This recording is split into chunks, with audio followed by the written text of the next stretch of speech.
He was a millionaire CEO who never looked back, not at his past, not at the woman who once made him believe in love, and definitely not at the promises he broke. Years later, fate handed him something he never expected, a small boy with eyes that mirrored his own loneliness. He thought he was saving an orphan, until the truth hit him like lightning. The boy's mother, the one who had abandoned him, was her. The woman he couldn't forget, the one who vanished without goodbye. Now, as he stood outside the hospital room, watching her fragile frame breathe through oxygen tubes, he realized life had brought her back, not for revenge, but for redemption.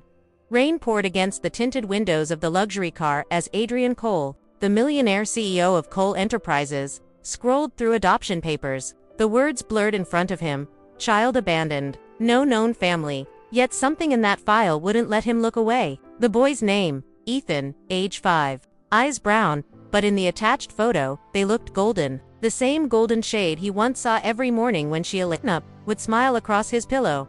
He'd buried her memory years ago, buried it beneath work, power, and money. But when Ethan walked into his office the next week, shy, silent, and holding a paper airplane with her name scribbled on the side, Adrian felt something collapse inside him. For days, Ethan stayed quiet, never asking for toys or attention. He just followed Adrian around, eyes searching as if trying to find something familiar. One night, while Adrian was working late, he heard a whisper: "Mom said you'd come back." Adrian froze. "What did you say?" Ethan looked up, clutching the small locket around his neck. "Mom said my dad would find me one day." The room spun. The air grew heavy. "Your mom?" Adrian asked, voice breaking in ways he hadn't allowed for years. Ethan nodded slowly and opened the locket. Inside was a picture, faded, cracked but unmistakable. Elena. Adrian's breath left him. She was alive, or at least she had been. He stood, grabbed his coat, and drove through the storm. His hands shook on the steering wheel as he reached the address listed in the adoption file: an old hospital on the outskirts of the city. The nurse at the desk looked up. "Are you family?" she asked softly. Adrian hesitated, then whispered, "I was room 37.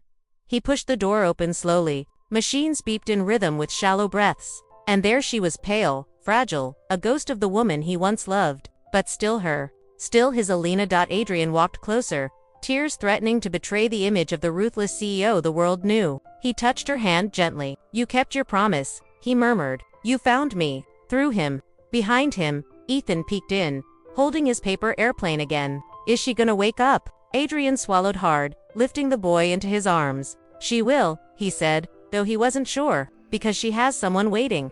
As he stood there, with the child she'd hidden from him, beside the woman he thought he'd lost, Adrian realized for the first time that not every broken story ends in goodbye. Some begin again where love never truly left.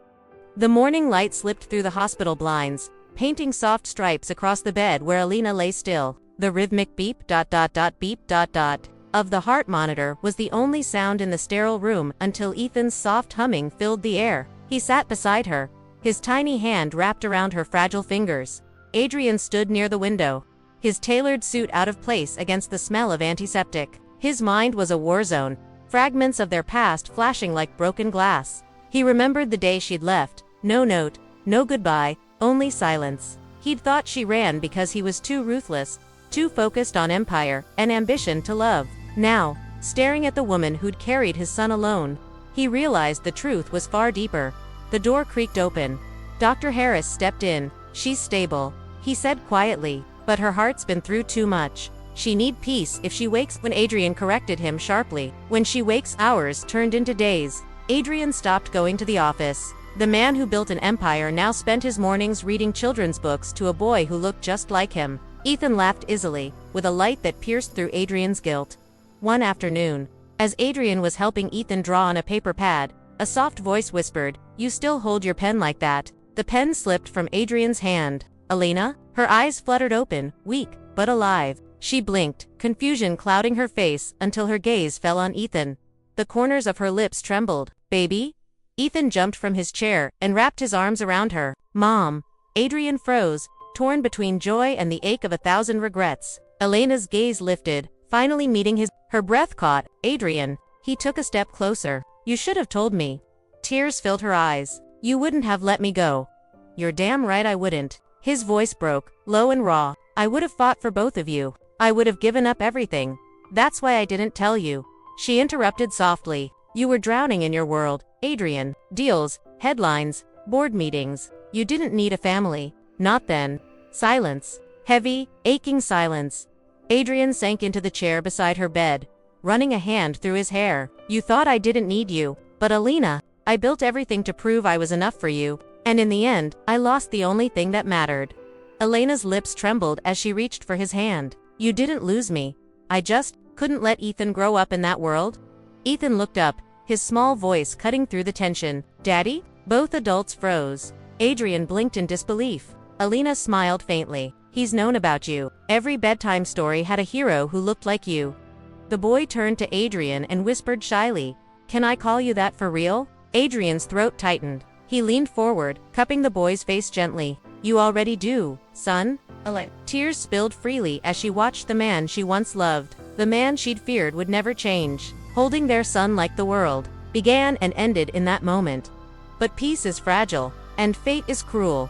The monitor suddenly spiked, alarms ringing, nurses rushed in, shouting orders. Adrian's world blurred into chaos as Elena's hand slipped from his. No, no, no, no, Elena! He tried to hold her, but the doctors pulled him back. We need space, sir. Ethan screamed for his mother, and Adrian held him close, feeling his tiny body tremble. His heart pounded as he whispered over and over, She's going to be okay. She has to be.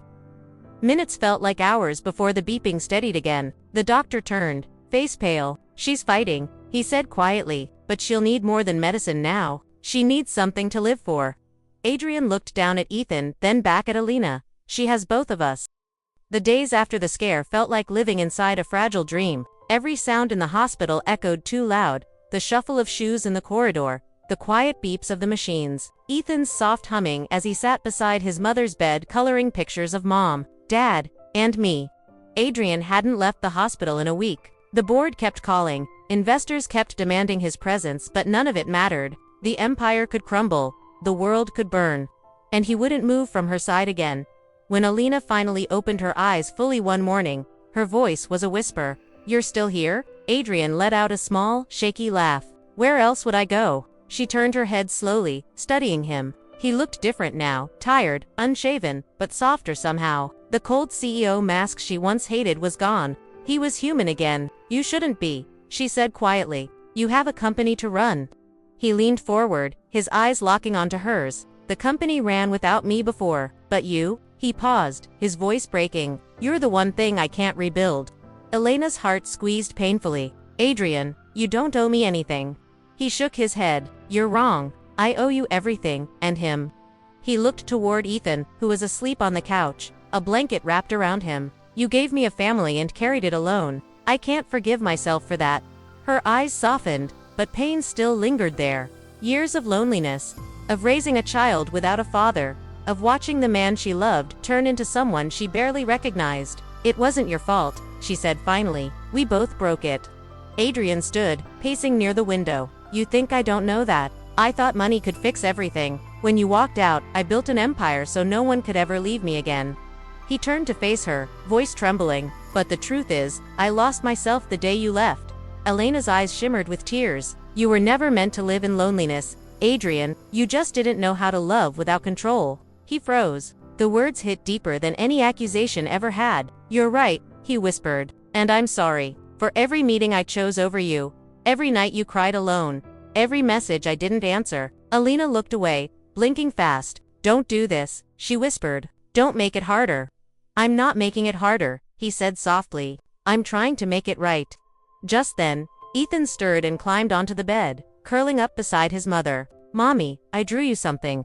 He held up a messy crayon drawing of 3 stick figures, a tall one, a woman, and a child holding both their hands. Underneath, he'd written in crooked letters, My family. Adrian's throat closed. Alina smiled weakly, running a trembling hand over her son's hair. It's beautiful, she whispered. Ethan looked up at Adrian, his innocent eyes shining. Dad, will you stay this time? That one word, Dad, felt like a second heartbeat. Adrian's chest tightened as tears filled his eyes. I'll never leave again, he promised. Elena's lips trembled. Adrian, he reached out, gently taking her hand. You don't have to decide anything now. Just, let me be here, let me try. She nodded faintly, exhaustion washing over her, But this time, her hand didn't pull away. Weeks later, Lena was finally discharged. Adrian had insisted she stay in his home for recovery, a quiet estate far from the city noise. At first, she resisted. Old fears crept in that he'd become the CEO again, that his warmth would vanish once things went back to normal. But he wasn't the same man anymore. He cooked for Ethan, burned toast 3 mornings in a row, learned how to braid hair from YouTube for no reason, and spent his evenings reading bedtime stories like his life depended on it. Alina watched it all from her window seat, her heart torn between disbelief and hope. The man who once spoke in boardroom orders now whispered lullabies. One night, she found him sitting in the garden, staring at the stars. "You should be asleep," she said softly. He turned to her, smiling faintly. "I couldn't. I keep thinking about everything I missed. His first steps, his first words, your last goodbye." She sat beside him. "Some things can't be undone, Adrian." "I know," he murmured, "but I can spend the rest of my life making new memories to cover the old ones."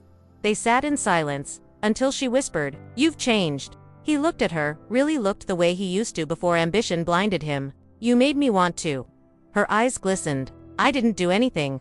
"Yes, you did," he said. "You walked away. And for the first time in my life, I realized love wasn't something I could buy or control. It's something I had to earn." Tears slipped down her cheeks, silent and steady. Adrian reached out, brushing one away. "Alina, I can't promise perfection, but I can promise I'll never let you fight alone again." And when she leaned into him, resting her head against his shoulder, it wasn't a reunion of grand words or dramatic apologies, it was 2 broken hearts learning to beat again. Sometimes, life doesn't give second chances, it gives tests. Adrian was a man who thought power could replace love, and Alina was the woman who proved it couldn't. Years apart, lies and silence couldn't erase what destiny had written for them. In the quiet hum of a hospital, a little boy's voice bridged a gap even time couldn't fill. Because love doesn't vanish when it's forgotten, it waits, patiently, in the smallest hearts and the softest whispers. As Adrian held his son's hand and looked at the woman he once lost, he finally understood. Some goodbyes are never meant to last. If this story touched your heart, don't forget to like, share, and subscribe for more emotional tales of love, loss, and fate's second chances. Because sometimes, even the coldest millionaire CEO just needs a family to make him human again.